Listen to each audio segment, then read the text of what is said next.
Bismillahirrahmanirrahim. Bismillahirrahmanirrahim. Assalamualaikum warahmatullahi wabarakatuh. Sebelum perkenalkan, nama saya Habib Rizky Lubis. Saya adalah seorang peserta sekolah paralegal angkatan pertama tahun 2024. Di sini saya akan menjelaskan sedikit banyaknya mengenai pemaparan saya pada materi ke-9 sesi kedua, yaitu mengenai dasar-dasar hukum kasasi dan peninjauan kembali di Mahkamah Agung terkait perkara hubungan industrial dan dasar hukum eksekusinya.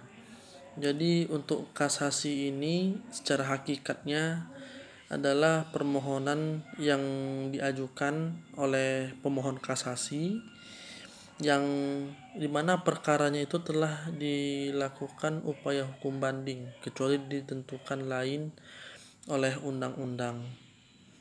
Dan untuk permohonan kasasi ini hanya dapat dilakukan satu kali.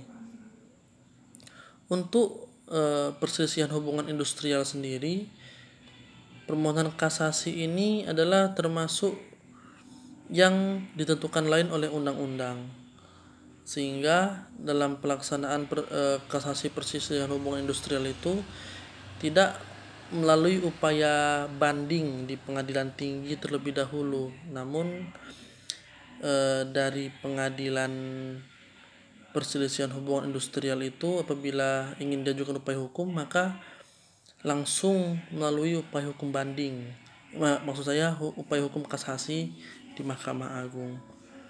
Untuk pemohonnya itu adalah pihak yang berperkara atau wakilnya yang secara khusus dikuasakan. Untuk pihak yang berperkara ini dalam perselisihan hubungan industrial itu bisa saja dari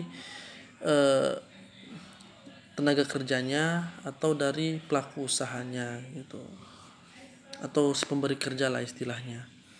Lalu kemudian untuk jangka waktu kasasi itu adalah paling lambat 14 hari terhitung sejak putusan dibacakan dalam sidang, dan para pihak yang tidak hadir terhitung sejak pemberitahuan putusan tersebut. Untuk peninjauan kembali itu secara definisi adalah memeriksa atau mengadili atau memutus kembali putusan pengadilan yang telah mempunyai kekuatan hukum tetap atau inkrah van gelig, yang karenanya diketahui terdapat hal-hal yang baru yang dulu tidak dapat diketahui, yang apabila diungkap maka dapat mengubah putusan hakim yang sebenarnya gitu. Lalu untuk alasan dari peninjauan kembali ini, yaitu yang pertama adalah apabila adanya suatu kebohongan atau tipu muslihat. Yang kedua itu apabila putusan telah dijatuhkan namun ditemukan surat-surat atau bukti-bukti yang bersifat menentukan pada waktu perkara diperiksa tidak ditemukan. Lalu kemudian apabila mengenai sesuatu bagian dari tuntutan belum diputus tanpa dipertimbangkan sebabnya. Lalu kemudian siapa saja yang dapat mengajukan permohonan peninjauan kembali itu, yaitu bisa saja dari pihak yang berperkara itu sendiri.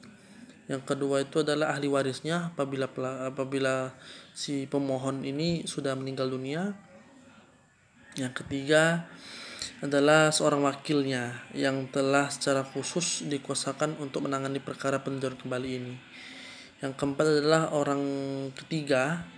Orang ketiga ini mereka tidak termasuk yang bisa untuk mengajukan permohonan peninjauan kembali.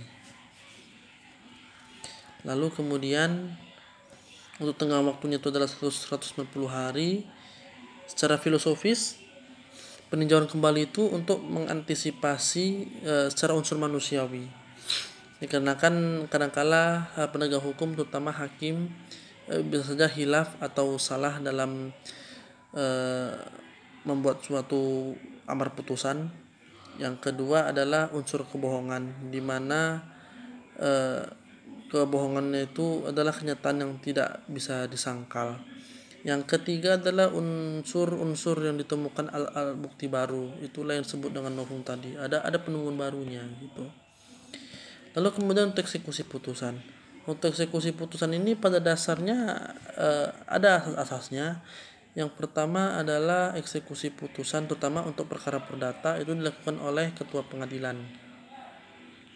melalui panitera dan jurusita yang pertama. Yang kedua adalah dilakukan dengan adanya amar putusan memerintahkan untuk penghukuman gitu.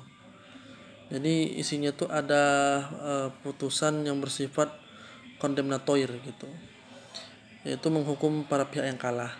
Yang ketiga adalah dalam putusan tersebut tidak dilakukan secara sukarela oleh pihak yang kalah. Jadi yang keempat itu adalah putusan tersebut harusnya berkekuatan hukum tetap. Jadi itu adalah asas-asas dalam eksekusi putusan pada perkara perselisihan hubungan industrial. Mungkin itu saja yang bisa saya sampaikan. Lebih dan kurang saya mohon maaf. Wabillahi taufiq wal hidayah. Wassalamualaikum warahmatullahi wabarakatuh.